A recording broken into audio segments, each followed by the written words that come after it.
Joining us this morning, Crawford County Commissioner, Mr. Eric Henry. Morning. How are you? Good to see you this morning. Good to see you too. Before we get into things, real quick, Arden Hughes recently passed away. I know you said some words at the last meeting, but give us your thoughts on Mr. Arden Hughes. First of all, he was a great coroner. I spent a lot of time as an EMT and a paramedic working when Arden was a coroner, and what I always remember was, and I have to remind Scott of this all the time, he'd always show up with a tie on, 2 o'clock in the morning, just very professional, and did a great job for the county. And then in his later years, he was out at the care center, and I would visit him there, and we spent a lot of time talking about the ambulance service and actually politics, and just a great Crawford County citizen, a great loss for all of us. Yeah, I know that was tough, and you posted on your Facebook page, I think, a really nice photo of the two of you. So let's get into a lot of things that are going on. You know, as I read the forecast, we just came off a pretty harsh winter when you think about it, because we haven't had a winter like that in a while. Yeah. Now we're into spring, and we're getting these storms. The other day, we had a pretty severe storm roll through our region. What's sort of the county doing to prepare for that? I know there's a department, and we get great emails letting us know what's going on. But I guess the county perspective, what goes into preparing for this time of year? Sure. So our EMA director, Alan Clark, does a good job with his worker, Don Bovard. They work together, and they provide us updates all the time. Like the storm the other day, they kept us abreast of all that situation. Our 911 center becomes very busy. Of course, you can hear as a storm crawls across Crawford County, they tend to have trees down, wires down, and you can kind of follow the trajectory of the storm based on where those calls are coming from. That's got to be interesting. Yeah. So when you get into that type of situation, again, be alert, know what's going on. Obviously, every little pocket of Crawford County has probably issues related to severe storms, flooding, or trees, wires, things like that. So just be on top of things, be safe, be smart about things. Yeah, I think the big thing for Alan, I always tell everybody, is have a plan. You should never create the plan the day you need a plan, so you should probably have a plan about those things. But Torcon's important. The Torcon rating we got the other day, I think, was a Torcon 2. And those are things that Alan's really good about on social media, on press releases, and on discussions about Crawford County, just being attentive to what your surroundings are. Well, speaking of plans, I think last meeting, comprehensive plan, is it Mr. Pucco that spoke? Yeah, Denny Pucco. Okay, yeah. Talk a little bit about that, because he was talking about how Crawford County is sort of unique to maybe any place. Yeah, I think our comprehensive plan, and Zach Nowhere, the planning director, and his staff have done a great job. As well as our planning commission. You guys have a Titusville girl here, Jess Hilburn, who is the chairman of the planning commission. They did a really good job to work on the comprehensive plan. They worked on the countywide saldo, which is important to us. And at the end of the day, I'm going to be honest with you, most comprehensive plans go on a shelf and collect dust for 10 more years. It's a requirement of the state to update it. We're taking a different approach. We're going to try and use some of those factors inside that plan to develop Crawford County in a better way. And one of those things is, for instance, public safety. So we're creating a new combined public safety commission, aligning with that plan, coming from all those regions. Another side note are things like tourism, recruitment, retention, job growth, bringing in population. All those things are part of our comprehensive plan. So we're looking forward to working with the plan itself. So we were talking a little bit about this before coming on. Sort of the workforce needs here in Crawford County and our neighboring county, well, all over the place. How challenging is that going to be to grow the population here in Crawford County? What do we need to do, and what are some conversations you're having with other people? Well, I tell people all the time, a standard commissioner forum question would be, how do you promote job growth and job creation and factories coming to Crawford County? First of all, it's not the job of a commissioner to do that. It's the job of commissioners to keep taxes low, make it a reasonable place to live, and want people to have their family raised here. But the real truth of the matter is that is the most difficult things facing any county, rural of any type, but Crawford County especially. We have an aging population. Our population decline is, it's anticipated to go below 90,000, 80,000, 70,000. It keeps going. We're down to 83,000. If you remember, at the height of Crawford County, it was almost 100,000. And so now we're at 83,000, and they predicted to go to under 80 into 78,000. At the end of the day, it would be great to have a wonderful widget factory, but as I told you earlier, I just don't know who's going to work there, because you need to have workers, and for workers to succeed, companies need to have both sides of that. So it's a double-edged sword. You want growth, but you also want to have the workers in order to help that growth succeed. I'm sure you're having conversations with the people that are responsible for the marketing of our region and the development of businesses and the ones who currently own and operate great businesses in our county. But are they looking at the commissioners and saying, hey, do more? Or are you looking at them and saying, no, we're doing pretty good. You guys need to step it up. So I think the one thing that the commissioners are very engaged. The other day, and I know you're aware of this from the Titusville side. I spent my afternoon at Pitt Titusville looking at the ETC and the MAC, and I can't tell you. The same day, Commissioner Seeley was at Allegheny College, and they were talking about the ALEC, and the ALEC is the Allegheny College Manufacturing kind of sister to what Pitt Titusville is doing. Those are great opportunities for folks. If you haven't seen the space or you haven't looked into it, I mean, the investment in Titusville was $10 million. For the University of Pittsburgh to reinvest into Titusville like that, that's a miracle to me. And I think it's great. We need to really grab that ability to get people to go to those classes and make it a success. And of course, those are manufacturing jobs that we have plenty of that people can have. Is that part of, schools spent so long saying you got to go to college, you got to go to college. Now, within the last handful of years, that shift has changed, right? To you don't just have to. Not every kid is meant to go to college. There are trades. You can come out of high school and go into a 6-month program and get into a great career, or 2-month program, or 6 weeks. That shift has changed. Is it just a matter of time now, just waiting that out and letting that?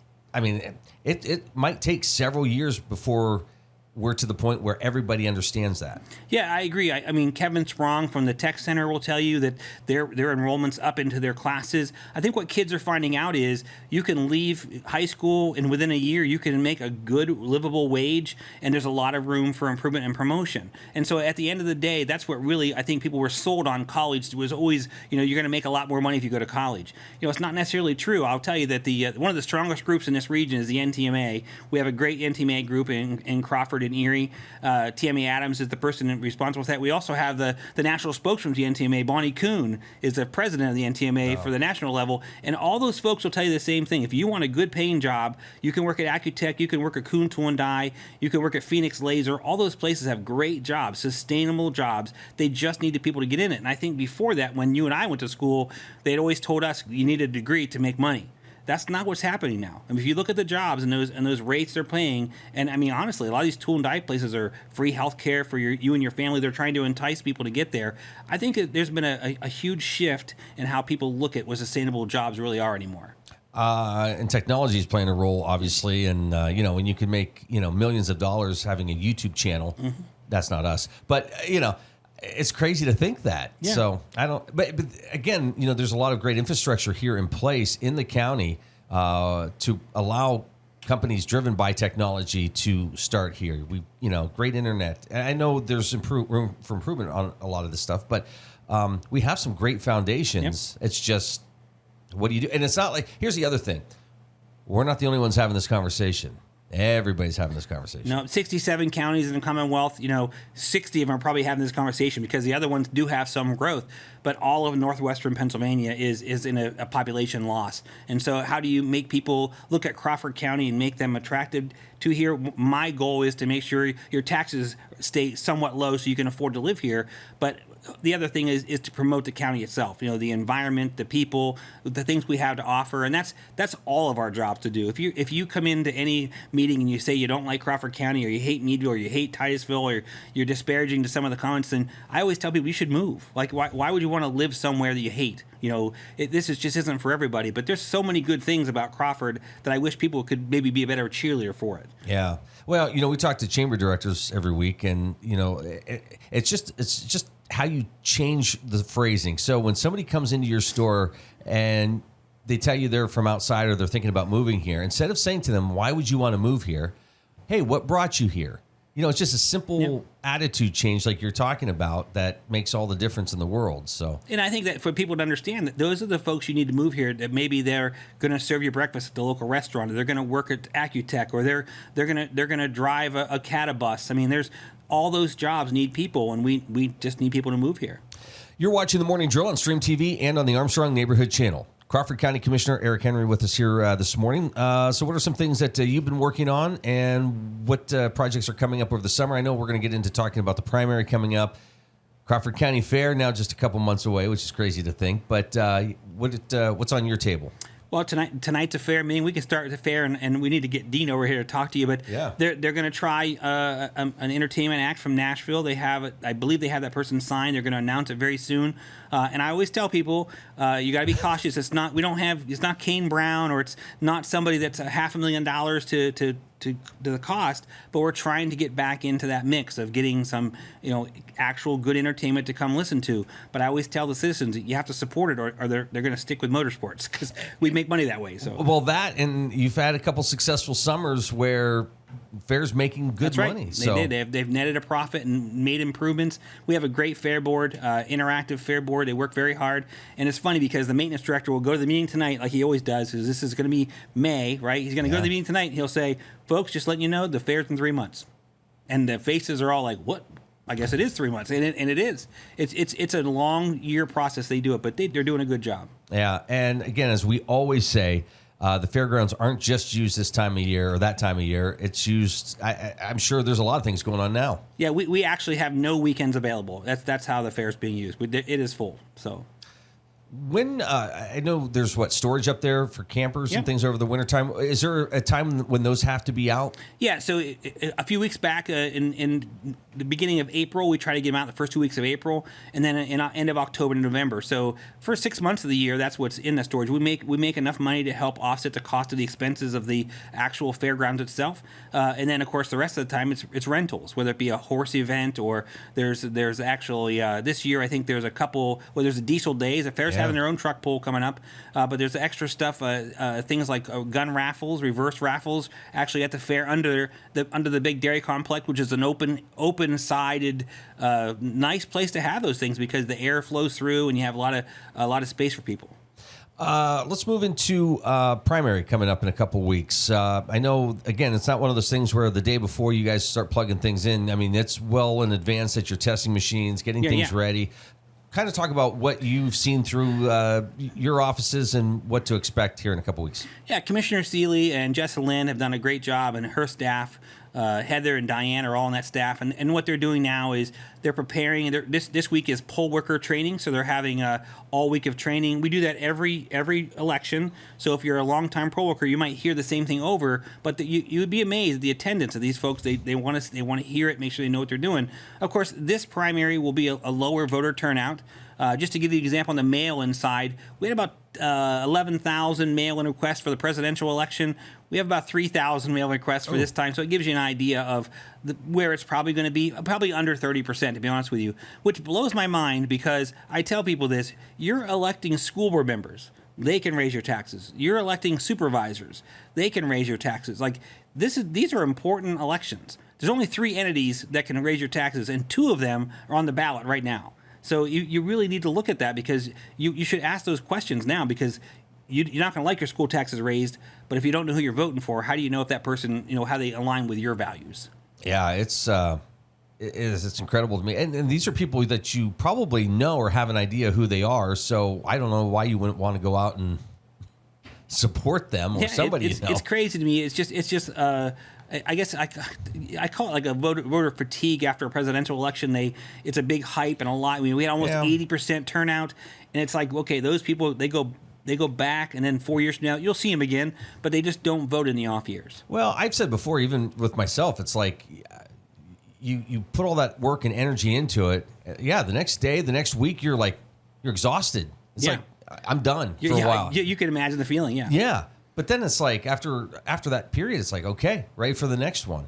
But you're right; these are the races that really matter. Yeah, and so everybody knows, you have till May 5th to register to vote if you want to vote in this primary, because you have to be part of a major party, affiliated party, of course. And then you have till the 13th to ask for a mail-in ballot. And I keep telling people, if you don't think you have time at the polls, you can go to the courthouse, fill out your application for a mail-in ballot, and we'll hand you your ballot. You actually vote right there. The state doesn't call it same-day voting, but in essence, you're walking in, filling the ballot out, they're processing it, and they're giving you the ballot. I did it the other day, and I did it in under 4 minutes. That's what it took me to do. Perfect. So the other side of this is getting candidates to run for these Correct. seats. There's so many opportunities. What are you hearing? Is it people that just don't want to go through the hassle of being on social media or the media in general, or why aren't people running?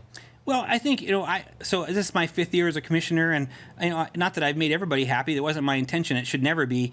But you tend to get exposed, and what I mean by exposed is people will call you a lot of things, and they will look at you in a different light, no matter what you try to do for the county. And that's okay. That's part of the job. But in those jobs that you're, as a school board member, you're not getting paid anything. That changes it a little bit, because those are a lot of meetings for school boards. At least 2 a month, sometimes 3, and you're making big decisions. And I think sometimes people do a term and they're like, you know what, I don't want to do this. Supervisors, if you don't plow the roads right, if the ditches aren't cleaned out, if there's not dust control, those are the things they hear about. And I've been to a lot of supervisor meetings lately over the Saldo, and that's kind of the general idea. You listen to it, an occasional citizen will be there and say, my road's too dusty, or there's a potholes are bad, or that's a supervisor's every day. That's what they live every day. So it's a tough job. We spent a lot of time with Christopher Seeley last month talking about the Saldo and what's all involved with that. Anything you want to highlight on that? My biggest thing about the Saldo is, and Scott will both and I will agree, one, public safety. The subdivision and land development ordinance requires people to, when they have a large construction project, the actual agency who provides fire coverage there has the ability to review that plan. Why is that important? Because if you're building a Dollar General somewhere where a fire truck can't access a water or a hydrant, or they can't get egress into the driveway, or it's a dangerous intersection, those things are all important. And the other part of it is that right now this big hot topic in Crawford County is solar fields and solar processes. They're all over the place. And without a countywide Saldo, without a township Saldo, there are no rules. There's no rules to setbacks. You can have a 5-foot setback off a road, off your neighbor's yard. And so a lot of these rural townships that don't have Saldos, when I've talked to them, they said, you know what, you're right. We need to have some basic rules. It's not that you're going to stop a solar development, but at least regulate how far away they are from your neighbor, your house, a structure, or the road itself. Correct me if I'm wrong. Should those homeowners also do research into the companies that are calling them up? Absolutely, because again, the turnover, the bankruptcy rates of some solar companies are a concern to us. They are offering some good deals for these fields that they're leasing. But at the end of the day, when do those federal aids and supplements dry up? And what happens if the company does go bankrupt? I mean, I'm not an anti-solar guy, but I think there's a place for them. I know in the Farm Bureau's case in Crawford County, they worry about prime farm real estate, prime farm land. They want primary land to be protected. And to be honest with you, that's kind of important, because that's how we all get fed. But obviously people have rights. It's their land as well. I just think that you have to be cautious about how you proceed with the companies. Yeah, and if you have farmers who are struggling with certain things and you get a knock on the door, sure, it's intriguing. You're going to probably listen to it. So yeah, some of the lease officers have been $2,000 to $3,000 an acre per year for 20 years on a lease. I mean, we saw some of the applications. It's a good bit of chunk of change that you may not want to turn down. But that's you're right. I just think the idea of a Saldo is to help regulate how it gets processed. It goes in. Yeah, and if somebody already has something in place, that supersedes what you would be doing. That's right? Correct. Any township that has their own Saldo, at any time, by the way, ours won't be implemented till October. And once it's implemented, then obviously it'll take precedence over anybody who doesn't have a Saldo, which is about 22 municipalities. But at any time, they can actually create their own. They can rescind theirs and go back to ours. It's a very flexible and fluid process. All right. Crawford County Commissioner Eric Henry joining us. Good to see you. Yeah, have a good day. All the best.